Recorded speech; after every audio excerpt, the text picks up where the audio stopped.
In 2011, researchers scanned the brains of 33 teenagers, tested their IQ, waited 4 years, then tested them again. Some kids' scores had shifted by as much as 20 points. Not because the test was broken, because their brains had physically changed. Here's what you were taught. IQ is fixed, it's genetic, it's set early, and whatever number you got on that one test in school is roughly the number you'll carry for life. It's why gifted tracks and average tracks get decided in elementary school. It's why people say, I'm just not a numbers person, like it's a permanent diagnosis. The number feels like a ceiling, carved in at birth, immovable by effort. Twin studies back this up for decades. Identical twins raised apart still end up with strikingly similar IQ scores. Heritability estimates for adult IQ run as high as 70 to 80%. That's a real, replicated finding. If something is that heritable, it has to be fixed, right? That single word, heritable, did more to convince people IQ was destiny than almost anything else in psychology.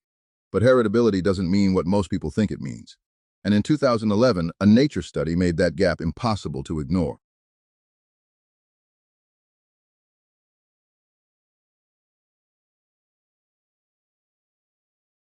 Researchers at University College London tested 33 adolescents around age 14, then again around age 18. Verbal IQ scores shifted by as much as 18 points. Performance IQ shifted by up to 21 points, in either direction, up or down. And the shifts weren't random noise. They tracked directly with structural changes in the brain, gray matter density increasing in the motor cortex for kids whose verbal scores rose, and in the cerebellum for kids whose performance scores rose.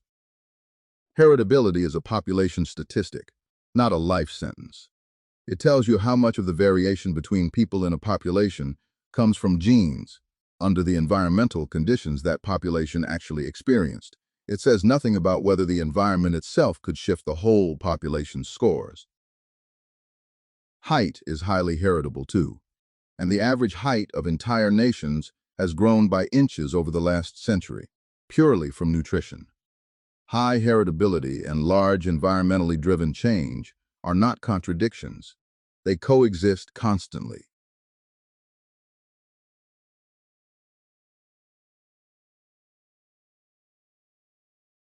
In 1987, researcher James Flynn documented something strange. Across 14 countries, average IQ scores had been rising for decades, by roughly 3 points every 10 years. Not because humanity's genes changed in 2 generations. Genes don't move that fast. Something environmental, nutrition, schooling, unfamiliarity with abstract test formats becoming familiar was pushing scores up, population-wide, generation after generation. Here's the twist almost nobody includes. Intu's analyzed IQ scores from over 700,000 Norwegian military conscripts spanning decades. The Flynn effect held until birth cohorts from 1975 onward, where scores started declining. Same country, same testing method, same genetic pool. Something in the environment changed direction. Nobody fully agrees on what, but the fact that a population's IQ trend can reverse within decades is, on its own, proof the fixed model was never right. IQ tests have real test-retest variability. Practice effects alone can raise a retaken score by several points with no learning of substance at all. Stress, sleep, familiarity with test formats, even the tester's rapport with the person taking it, measurably move scores. A single number from a single sitting was never a precise, permanent reading. It was a snapshot, taken under specific conditions, on one specific day.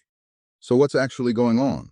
IQ isn't a fixed ceiling. It's a moving readout of an ongoing developmental process. Call it the dynamic intelligence model.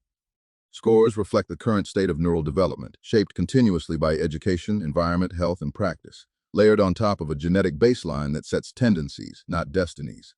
The Ramsden brain scan data is the clearest evidence. When the brain restructures, the number attached to it moves right along with it. Why did fixed IQ last a century in classrooms and hiring decisions? Partly because heritability is a genuinely hard concept to teach correctly. And 70% heritable sounds a lot like 70% predetermined, even though those are different claims. Partly because a fixed number is administratively convenient. It's much easier to sort children into tracks with one test than to track development over years.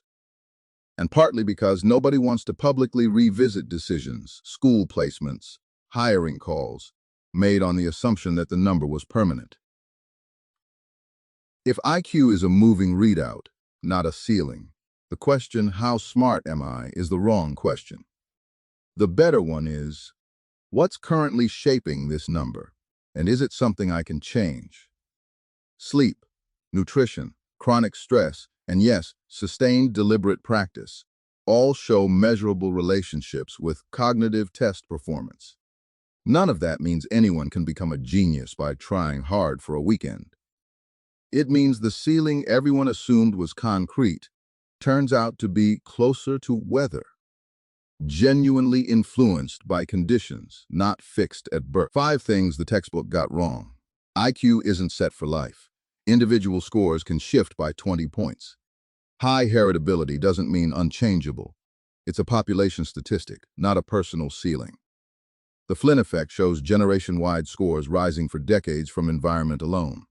That trend can also reverse, as Norway's data shows. And a single test score was never a precise permanent number to begin with. 100 years of IQ is destiny, built on a statistic most people, including plenty of professionals, never fully understood. That's 3 videos now, where the scientific fact turned out to be a misread statistic wearing a lab coat. Next time, we're going back into the brain itself. New research just found that 2 directly wired cell types in the cerebellum don't reliably predict each other's activity at all, upending decades of assumptions behind tremor and movement disorder research. Subscribe if you want to be there when it drops.